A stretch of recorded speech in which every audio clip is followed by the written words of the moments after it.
Yeah,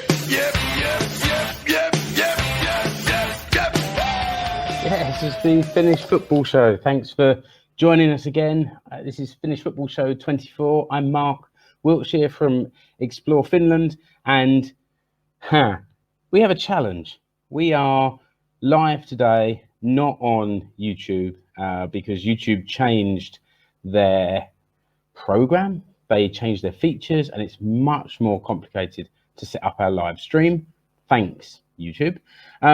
We're doing this for fun. We're not pros, and this has made our lives a lot more complicated. We're recording this today on Podbean. It's got a few tricks and features that we'll try and get the hang of. It also allows listeners to call into the show. So if I notice anyone listening live, maybe I'll switch it on, but I want to get to grips with this thing first. What I'm having trouble with at the moment is getting my regular co-hosts, Mark and Keke, to join me. And Keke's listening. I can see you're there, Keke. This is all going to be going in the show and stay there so that people can see how we're struggling. Keke, if you can hear me, is there some kind of way that you can call into the show from where you're watching? Let's see if that works. Yes, there is. I can see him. Keke, can you hear me? Yes, I can, loud and clear. Can you hear me? Beautiful. And I'm being told by Podbean to ask you to make sure you've got headphones on so we don't get any echo, but it sounds pretty good in my ear. Okay. And I can only hope that Mark is able to join us as well. Mark, if you're listening, call in to the show. And while we're waiting for Mark to join us, I'm going to go on and say what I was going to say at the beginning, which is, again, it's been 2 months since we've recorded a show. Once again, we've got a lot of catching up to do.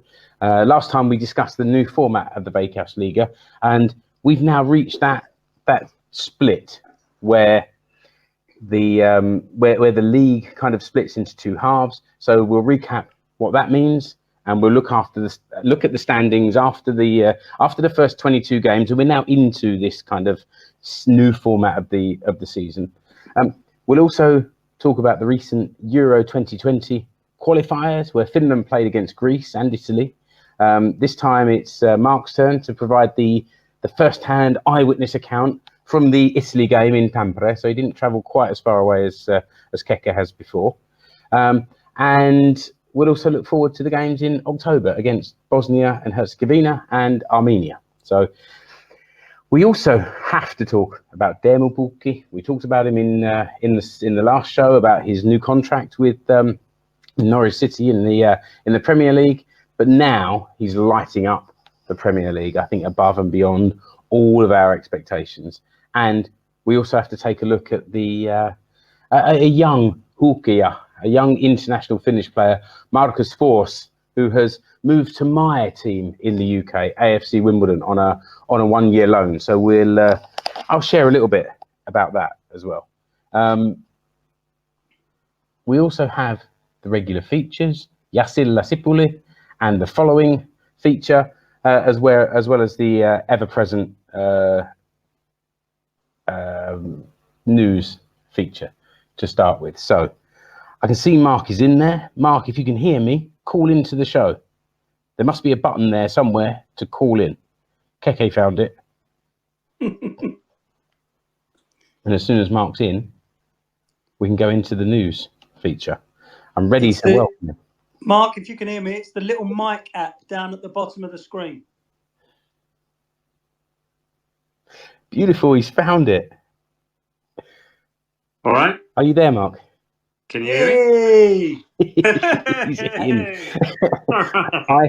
I do describe this show as 3 old blokes sit and talk about football in Finland in English. So I think the old blokes working out this new technology, I think we deserve a bit of respect. Pat on the back.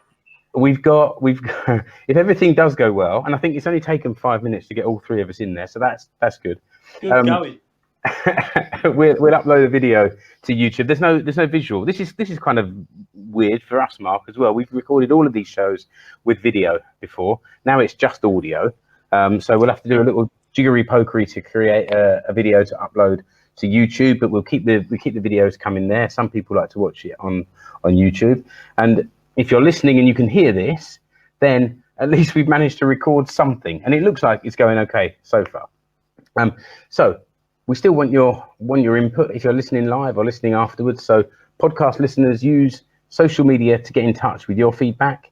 Our Twitter handles are Mark is at FC Suomi, I'm at Explore Finland, and Keke is at Keke Muleri. And you can also find the Finnish Football Show Facebook group. Ask to join, and we'll let you in. And there's a YouTube playlist, which I haven't updated that much recently. There's league tables, top scorer charts, and just general stories there. So I'll tell you what, Mark, before we go into the kind of Finnish football news, why don't you let everyone know what's been going on with FC Suomi and the new website that you've put together there? Oh, yeah. Well, yeah. So there's been a hostile corporate takeover of sorts. or said another way, I was having a huge the website builder that I had from when did I started FC Suomi about 7 years ago now, long time ago. And the website builder that I had kept starting to break, so that technology was going down in the company. I think that made it was also going out of business. So I was in a place where I had to kind of renew the content.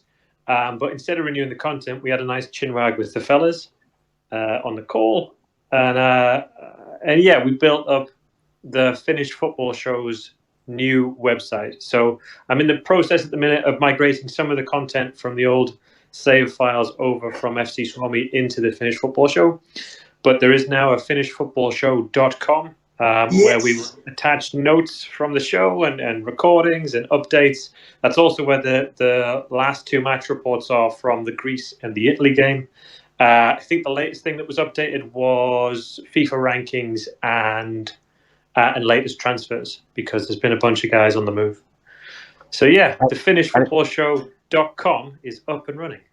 And it's a WordPress site, so I guess most of these articles are like a blog post, Mark? Yeah, most of them come in the sort of blog post format, and they're from at the minute they're from me, but I'm pretty sure that as we get forward, particularly as we get towards things like the away trip, we'll have stories from all over the place in there.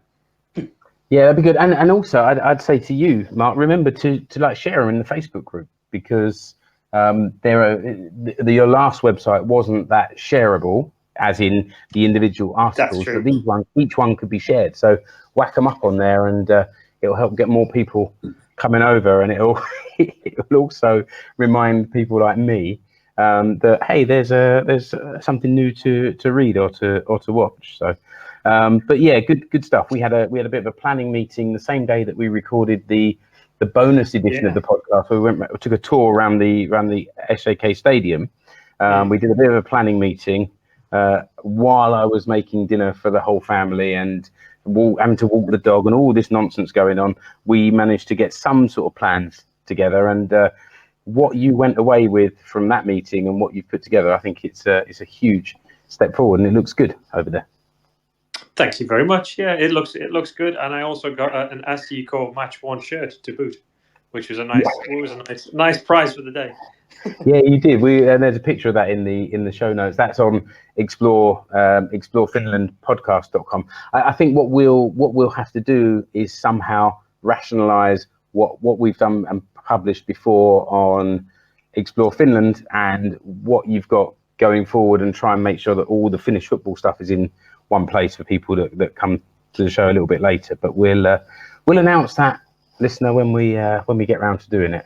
We are three busy guys with families and jobs, and well, yeah, work for me is going through a bit of a transition at the moment. So I'm also trying to put together another website for myself. So it's as and when we can. We do this for fun. Well, we have fun. I hope you do, listening. But how about if we move on to the first half? And I'm going to use one of my tricks. Are you ready, guys? The first half is about to start. Did you hear that? Decent. It's not bad, is it? It's a built-in sound effect. Do you know what I'm going to do? Because I'm so proud of myself for making that work. I'm going to do this. I could do this all day without you two signing in. Next time, if you struggle to get in, I'm just going to sit here playing sound effects to myself.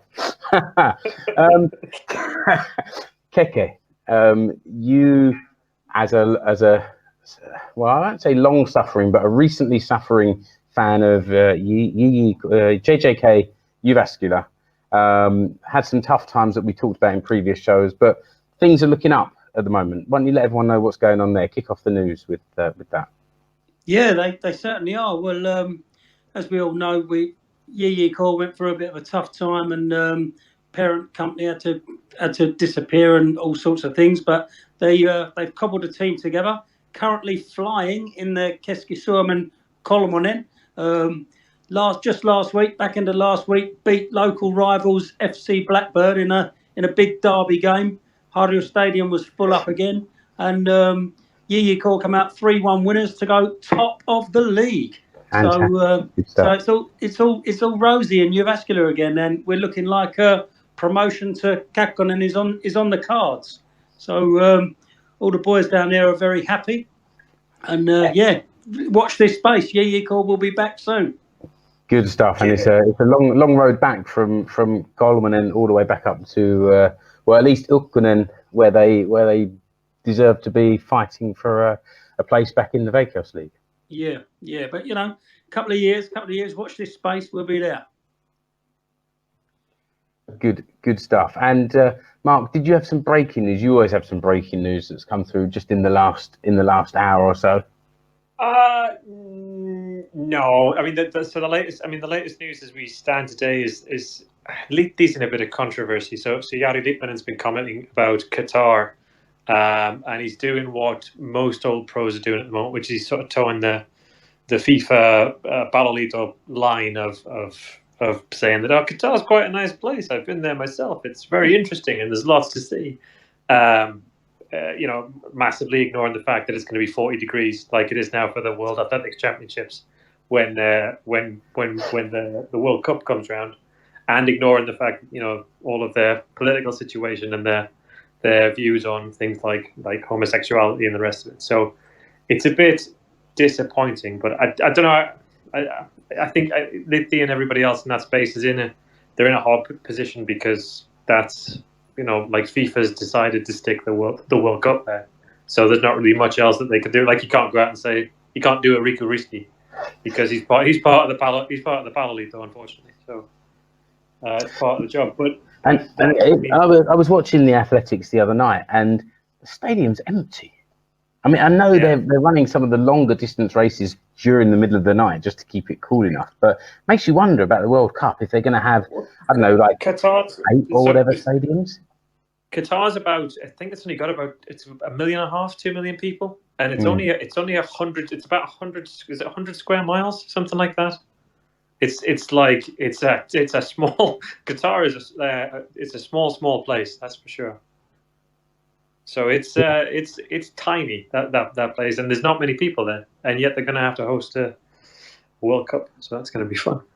Yeah, I mean, I think everyone's been a bit sceptical of that from the very beginning, but with seeing something like the World Championships, and I tell you what, I was watching it at home with Satu, and we were saying that before the 100 meters finals, they had all these light shows and lasers shining around the track, and it looked amazing, but there was a lot of style over substance. So I think the substance would be having a full crowd, so that when the athletes are taking their, winning the race and taking the gold medal, they've actually got someone to show it to. Would be nice.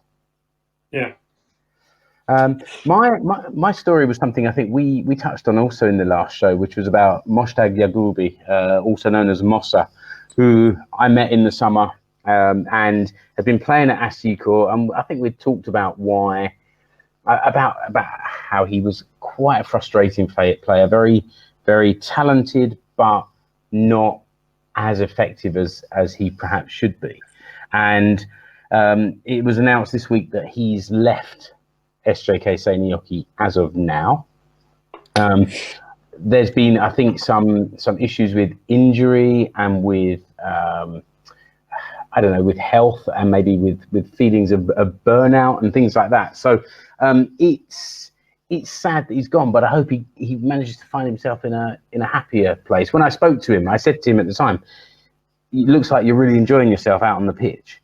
And he said, "Yeah, out on the pitch it's great, but there's nothing to do in this town." And that didn't bode very well at the time, if I'm completely honest. He is. I mean, he's still a young lad, and he's got a lot of potential. It was it a year ago? But it would have been last summer when he scored against Belarus. And I think he had 3 or 4 games in the Huuhkajat, in that sort of defensive midfield, where I looked, it was just before Glenn Kamara kicked on and started to come into form. But he's as a player, he's got so much in his game that he could do. It's just it's such a shame to see the fact that he can't seem to settle anywhere.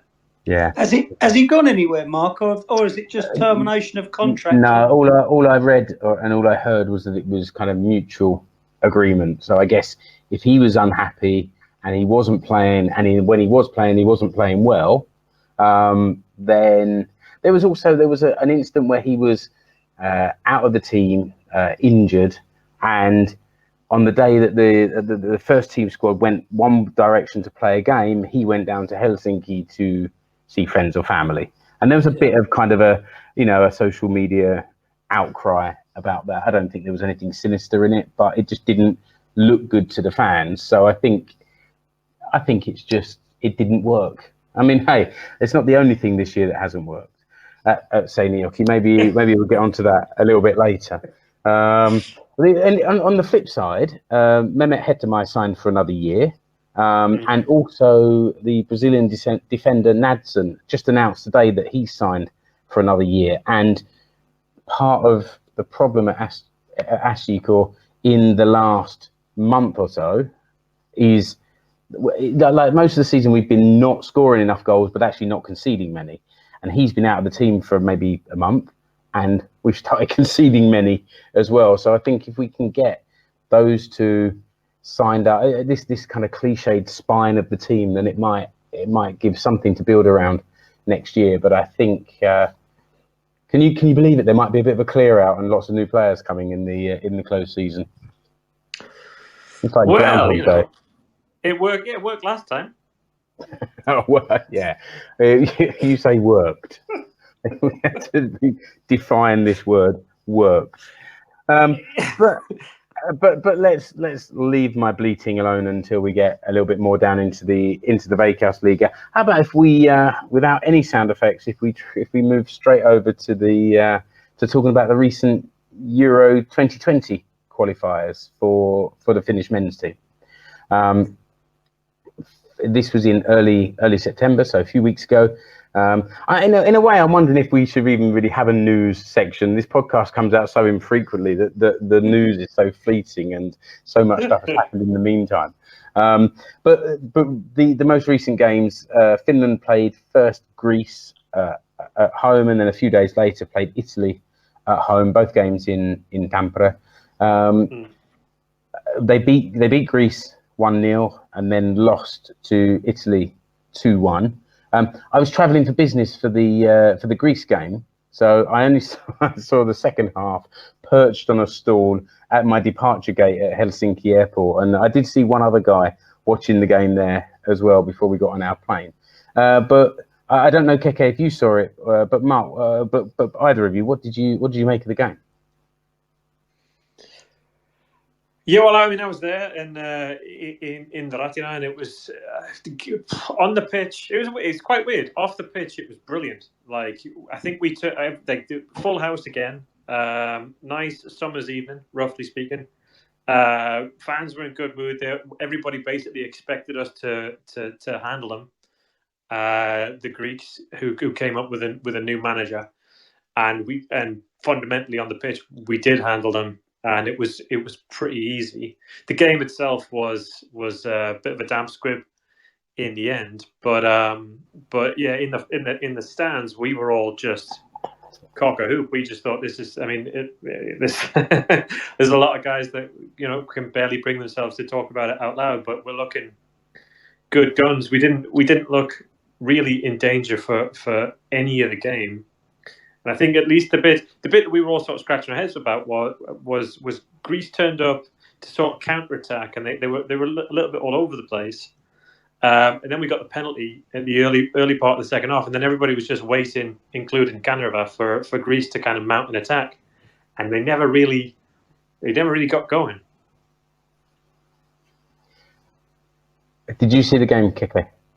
Yeah, I mean, I watched it, and I have to agree with Mark. It's you expected them after that first goal winning, you expected them to come out a bit, and that would have hopefully allow us a bit of space to get back in behind them. But they didn't change their game plan at all, even after going the one down. I'm not sure if it was damage limitation for them or what, or if they were happy to get away with just a 1-0 defeat. But it's not quite tournament football, but they're after points, so you thought they would have come out and tried to make something of the game, but alas they didn't, and it did sort of fizzle out. But I enjoyed the Italy game much more. But we had I don't know if you guys remember, but we had our little discussion on our WhatsApp group, and the two of us who were sitting at home watching it were having a great time, and the one who was there on the terraces wasn't quite in agreement. Yeah, I think it's fair to say we had split opinions about this game. That's for sure. Because I was watching it at home and really enjoying it, and I expected it to be backs against the wall. It was Italy, and Finland played well against Italy earlier in the year and got beaten 2-0 in Italy, and we were sort of sharing some messages, and me and Satu were watching it together, and with you, Keke, we were kind of exchanging messages, and then kind of half time. Misery guts turned up. Misery guts, it's right, yeah. And you didn't see it the same way that we did at all. So from my point of view, or let's say from the armchair viewer's point of view, we saw a backs against the wall game where we expected to be under pressure, and yet when Finland did get the ball, they were trying to play football. There were times where they were playing some nice 1- and 2-touch football, maybe not in the most dangerous place to attack the Italian goal, but still.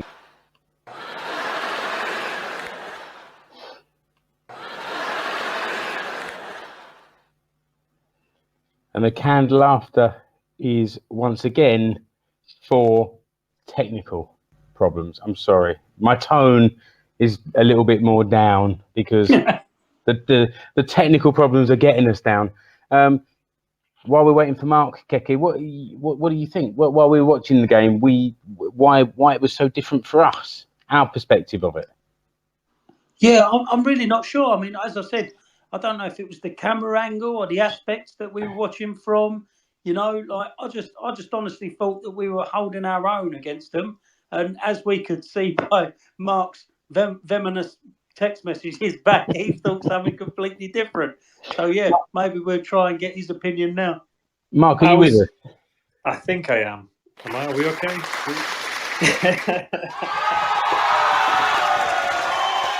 I just put it down. I just put it down to the fact that Mark may have been drinking and he wanted us to be winning like 5-0 or something.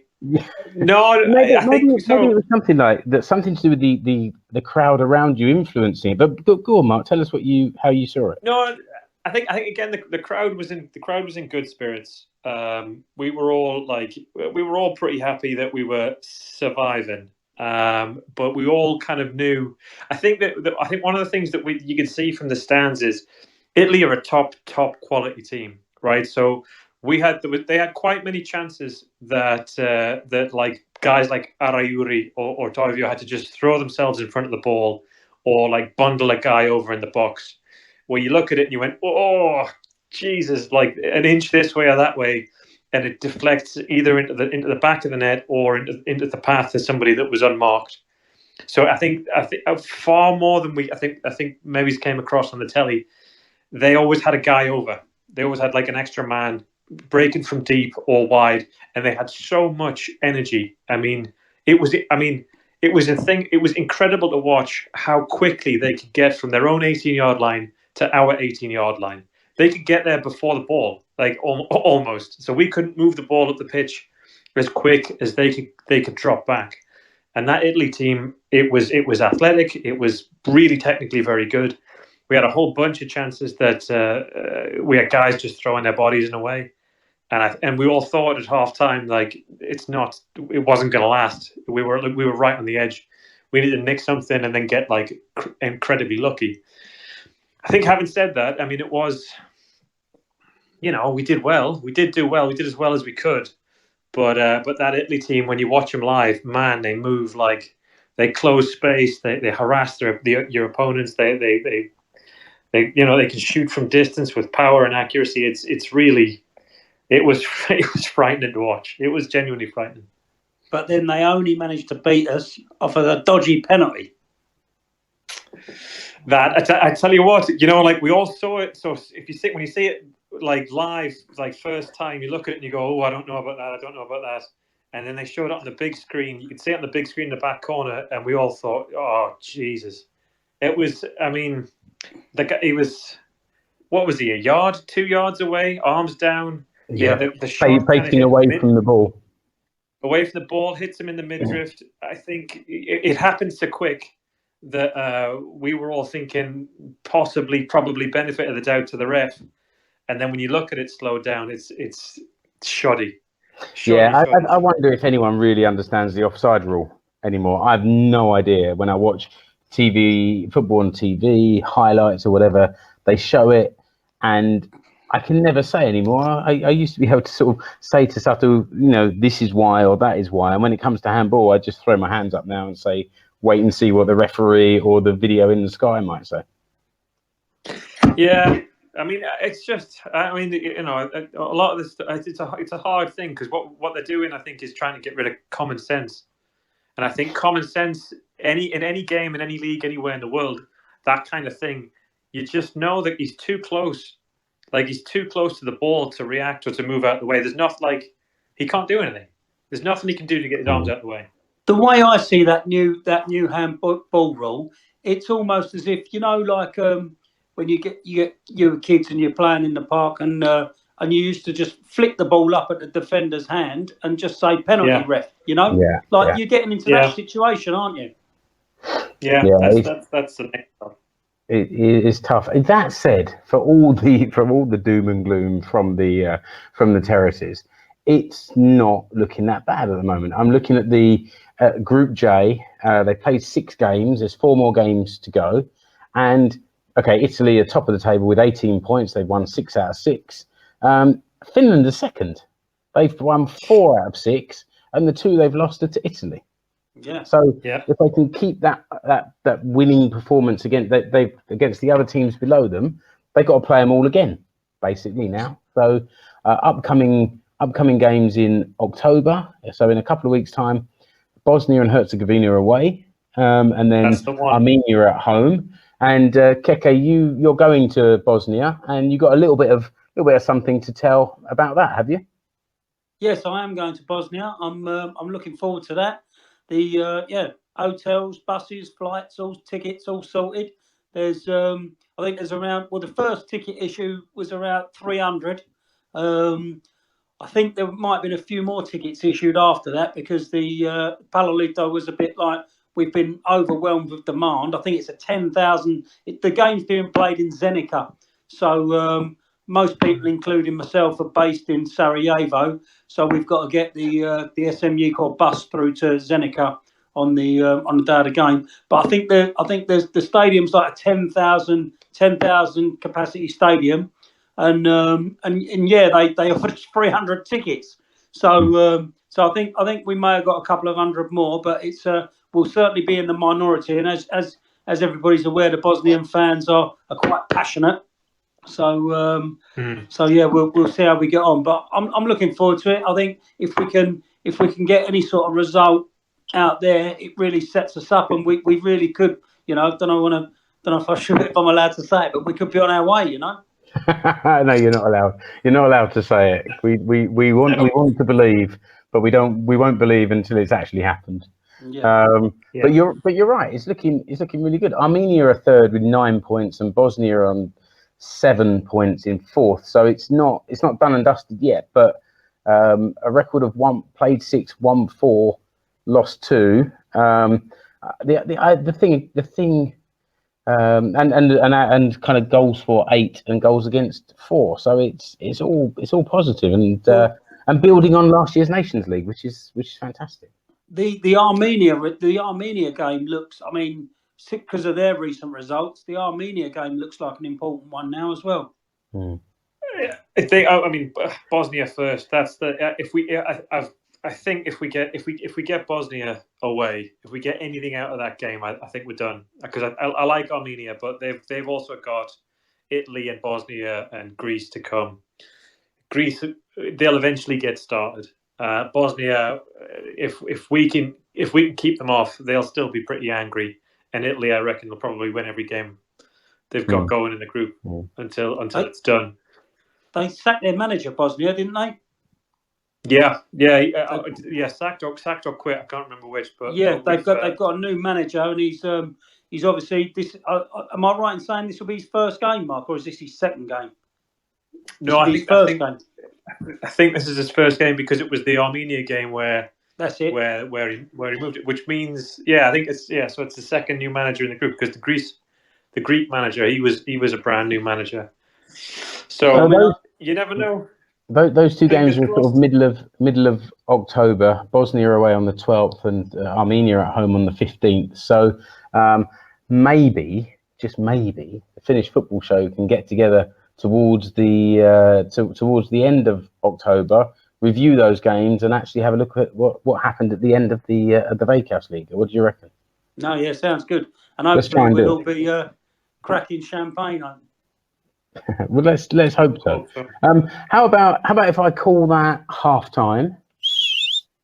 There we go. And we have a regular halftime feature, Jasilla Sipuli, which is where Mark explains a traditional Finnish football phrase or terminology. And I'm gonna take a run at this one, Mark, because today's word is lehmän henkaus. Lehmän henkaus, yes. Not bad. Now, I looked at it does translate as cow's breath. In what way would you use that in Finnish football?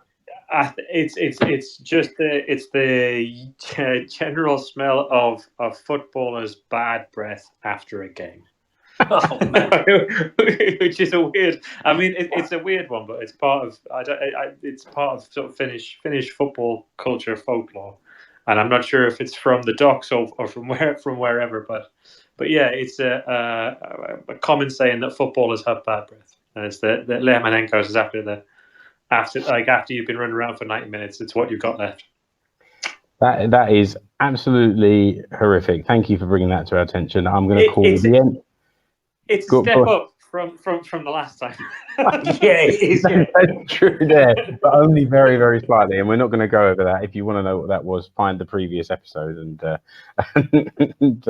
or look at the show notes. They're available on the explorefinlandpodcast.com at the moment until we move them. All right, second half to start. Oh, I do like this whistle. I thought about having a whistle sound effect, and now they've given me one. Well done, Podbean. It's about the only thing that's gone right today so far. Okay. Second half starts. Let's have a look at Veikkausliiga. So we talked last time that after 22 games, so all 12 teams kind of play each other twice. So that's 11 home, 11 away games. The Veikkausliiga splits into the top 6, which is the Champions Series, and the bottom 6, which is the Challenger Series, or the Losers Series, or the Relegation Series, however your mood might take it. So looking at the top 6, we have KuPS from Kuopio. Where we're recording today, there's 2 games left in this remaining series. We planned to get together a couple of weeks ago before this series started, but we didn't. So this is what you've got.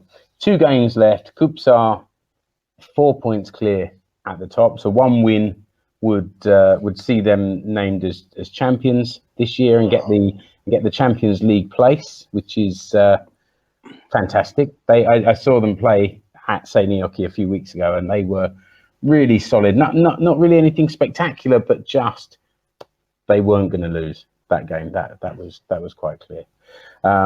Then we have Inter, Honka, and Ilves. They're kind of 2nd, 3rd, and 4th, and they're all within a couple of points of each other. Probably won't catch Coups, but they will be in the running for the Europa League places. Interesting to see Ilves have faded in the second half of the season, but they won the Suomen Cup and they're already in Europe. Well, I mean, Coups' last 2 games are Inter and Honka, and I like. Okay, I know they're top. I know that the top of the league, and I know it's 4 points clear. But I mean, I think on any given day, I wouldn't back Coups to beat either Inter or Honka this season. So it's sort of a tricky one to not back the lads that are top of the league. But I'm not on. I don't think Coups will take it. I think those are 2 really tough games. And if you look at Ilves, they're on the same points as Honka. And they've got Hoiko and EFK Marianam left, and they're comparatively two pretty easy games. So I can see Ilves picking up 6 points, and I can see Coups picking up no points. And the only question is, what does Honka and Inter in the middle do? And that's it. But I have to say, this is awesome. This is the best. I think there's a 4-way fight for the title. 2 games left. I think that's pretty amazing. This has been one of the best sort of close seasons in ages. And that's without even really the effect of this split. You've just got 4 teams that are all really close to each other with those last couple of games to go, I guess. Because then you have below that this Challenger series. So you got to call it what it is, Mark. It's the relegation series. You know? Well, you know, what can I say? The top, Mark, you correct me if I get this slightly wrong, but the top 2 of the Challenger series go into playoffs for the Europa League space with the teams from the top half, from the Champions series. Is that correct? Providing they haven't themselves inherited a Europa League place from the Suomen Cup. Yeah, so it depends where Ilves finish, doesn't it? Yeah, they've got a Europa League place already. Yes, yeah, that's the Ilves. It's go back 2 episodes. I've listened to that 100 times. I still can't. Well, at the moment, anyway, where we're sitting with 2 games left, it's looking like Lahti and IFK from Helsinki are most likely.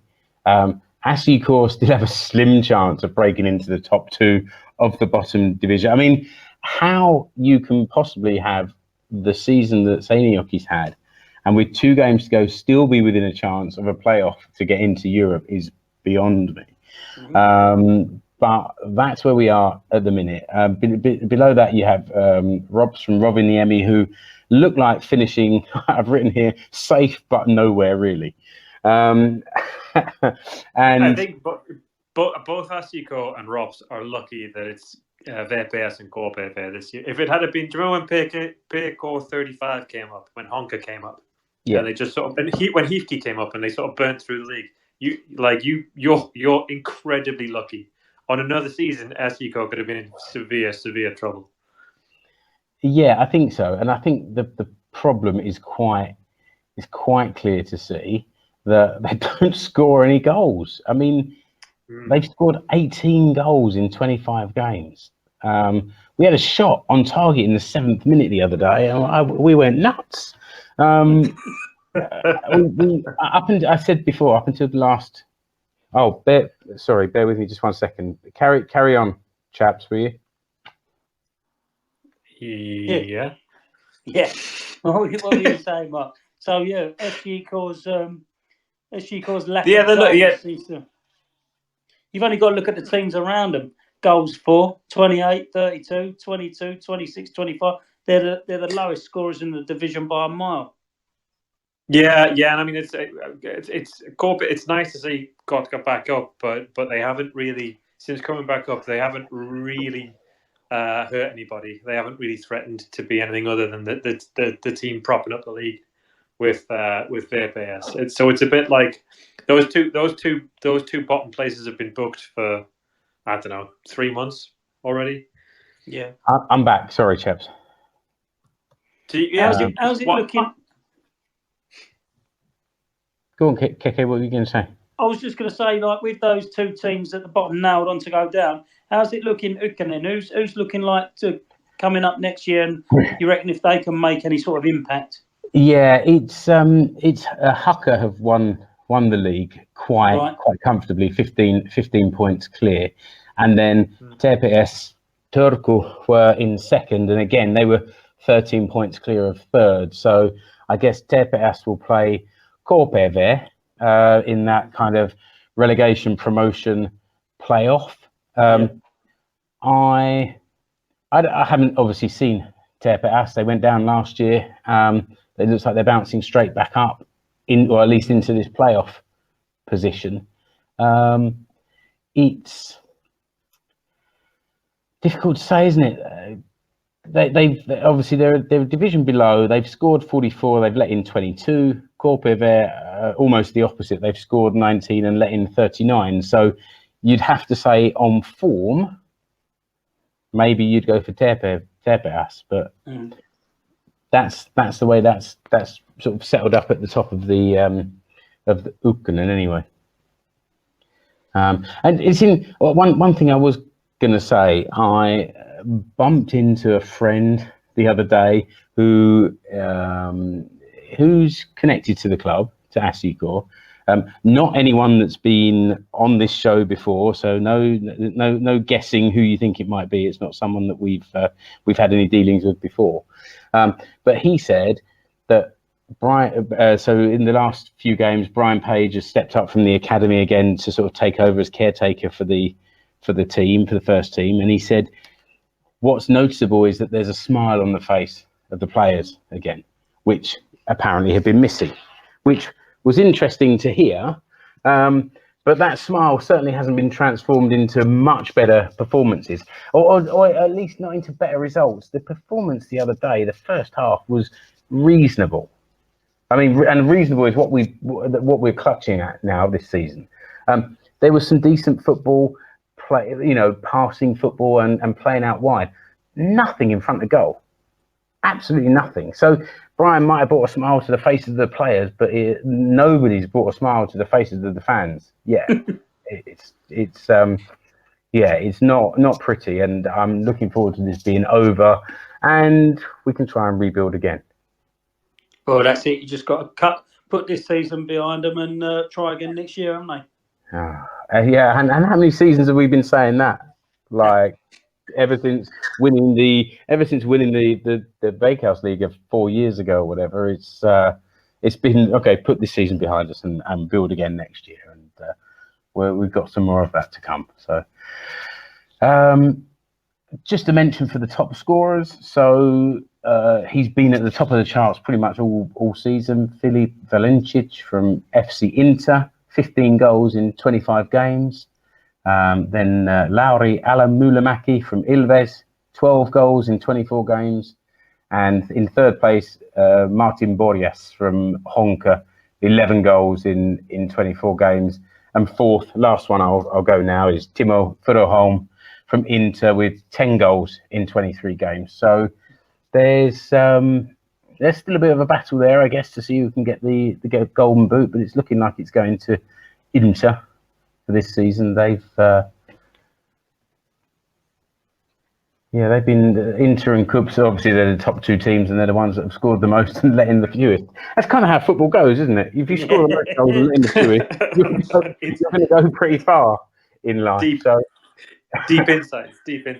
But I mean, well, Furuholm and Oyala, Mika Oyala on the wing, who's also been pretty good at he's got his service right this year. They've both got a bunch of camps for Finland, so they've done pretty well. And then Valencic, we saw him at Hoiko last year, and he looked a cut above then, and he's done what he does. He's a real quality player, Valencic. I noticed we've had some listeners. I've been greeting them silently by saying hi on the message, but it's a bit difficult to call them out verbally because they don't have names. They all have like letters and numbers after their name. It doesn't exactly roll off the tongue. But actually, there's someone there whose icon says KC. So hello, KC. Thank you for joining us. You've dropped out just now, but you come back. So thanks for finding us again. So if we get together again at the end of the season and look back at the kind of final places and the ups and the downs and things like that, and then we'll be probably between the Finland games. So let's do our very best. If Podbean is going to work nicely for us, get together at the end of October and the end of November and review exactly what's happened. But I think final little section here is just looking at a few of the Finnish players that are doing the business overseas at the moment. I mentioned him at the very beginning of the show, which is Teemu Pukki, who wants to talk a little bit about what he's been up to. Yeah, well, he's gone off the board the last sort of week or so. That's a bit harsh, I suppose. But Norwich have obviously he's finished. He's done for. Yeah, after some it's the curse. It's the curse. Player of the month. Yeah, that's it. After some fantastic results earlier in the season, they had a couple of dodgy ones the last couple of weeks, Norwich. But yeah, it won't be long. He'll be back among the goals. But he's still the talk of the town over here in England. He's as you say, player of the month, Premier League player of the month, and they're expecting even more from him. So we'll see how he gets on. 7 Premier League games, 6 goals and 2 assists. And I think what I've really noticed is the kind of the speed, not necessarily just his sprinting speed, but the kind of speed of thought as well, and the I don't know, the skill, the touch. I don't know if it's always been there or if somehow playing at a higher level with better players is kind of bringing it out of him. But there's a few players at Norwich, young players, that seem to be raising their game as well. I can't remember the name of the young lad that's been playing up front with him at Norwich, but the two of them are in and among the goals and sort of making them for each other as well. So it's exciting to see. And then when he came into the international break, Finland scored 2 goals in 2 games, and he got them both. So that's good. Yeah, it was the goal. I mean, they were both penalties, but the penalty against Italy, he won all by himself. He picked the ball up on the byline, 20-30 yards from goal, cut inside, beat 2 guys, jinked into the box, and then went over an errant tackle. So he had with nobody anywhere near him, like no other Finland player anywhere near him. So he literally pulled that one out of nowhere for us. But he's awesome.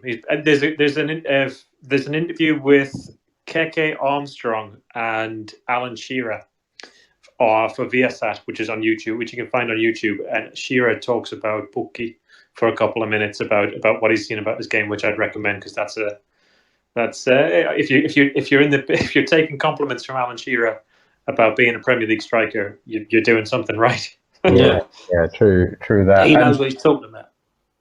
I mentioned at the beginning of the show about Marcus Forss, who's just joined my team in the UK, AFC Wimbledon. He's there on loan for a year from Brentford. Young guy, 21, I think he is.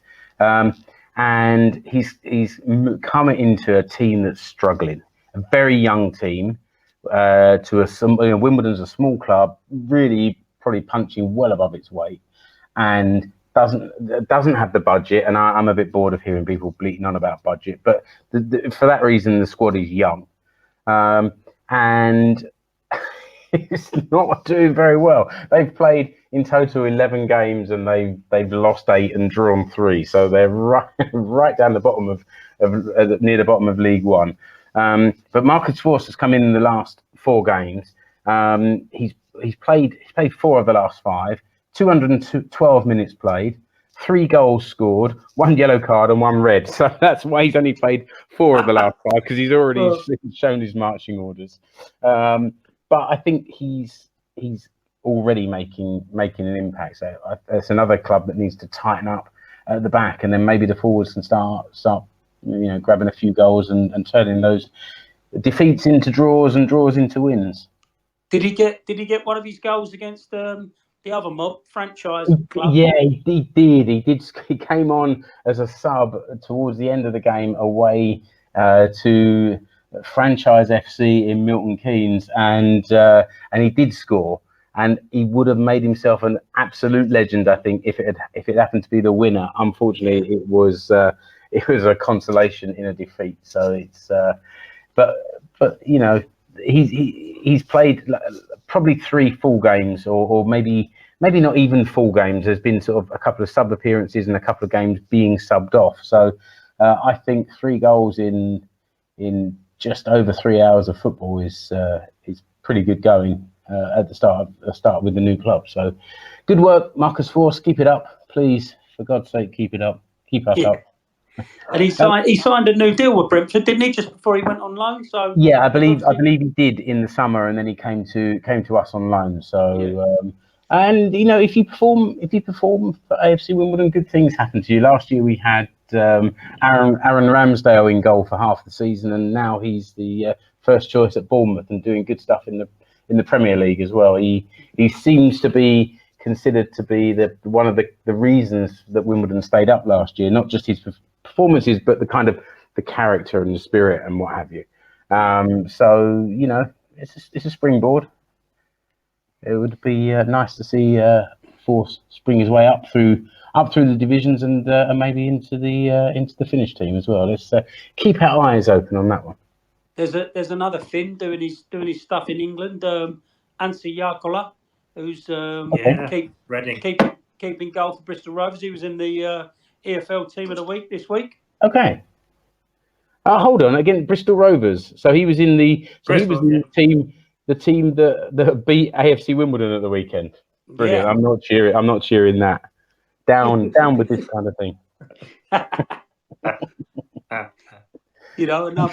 Another great keeper to add to the list. There's Jesse Jornen is doing well in Italy as well. I mean, Brescia team they lost against Juventus, but he's been doing all right. And I can't remember the most recent result, but yeah, he seems to be doing okay over there.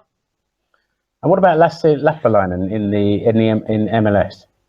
Scored an absolute worldie, didn't he? He scored an absolute worldie, but he's done overall. I think he scored 5 goals in 10 games. He looks like he's settling really well in. He's in Montreal Impact, so they're not doing that great in the conference. But personally, he's getting game time. He's getting minutes. He's starting games. He's playing sort of as a wing forward up top. And he's taken to the MLS like a duck to water. He's done really, really well. I think he scored twice on his debut, and he's not really looked back. 10 games, 5 goals. That's that'll do. That kind of record will do. He's doing really well out there. I mean, but that's kind of. Is it fair to say that's contrary to my man Robin Lodd? I don't think he's had the best of times since he's gone to America. No, that's it. Yeah, I mean, so Minnesota United are. I think they're just behind. I think it's LA Galaxy in the Western Conference. Rasmus Schuller is playing pretty much every game. For some reason, they love him over there. He's a tad contrary to how he is in a Finland shirt. He really does sort of marshal midfields in the MLS. But Robin Lod, they can't find. It's kind of the same of his time in Spain. They can't find a place for him. Like they don't exactly know where to play him. Like they've got Montreal play with sort of high wingers, and Lod's not. He's not that pacey. He's sort of a meandering like wide midfielder, I would say. And they're struggling to find a place for him. The sad news is that we're almost at the end of this show. Yeah, I know, it's terrible, but we do have our injury time. I'll go easier on the sound effects next time, but I'm enjoying this too much at the moment. But we do have our injury time feature following. And Mark, you nominated Finnsvenskan at Finnsvenskan this week. I translated his sort of bio on Twitter, and it's everything related to Finnish or Swedish football. So, why did you nominate him this week? So he's a really good follower of the Swedish league. So if you want an update on Simon Skrab or or any of the lads that play in Allsvenskan, then he's usually the first to go to. He's also, I mean, it's Finnish language or Swedish language, so it's for the foreigners among us, then it's a bit tricky to follow.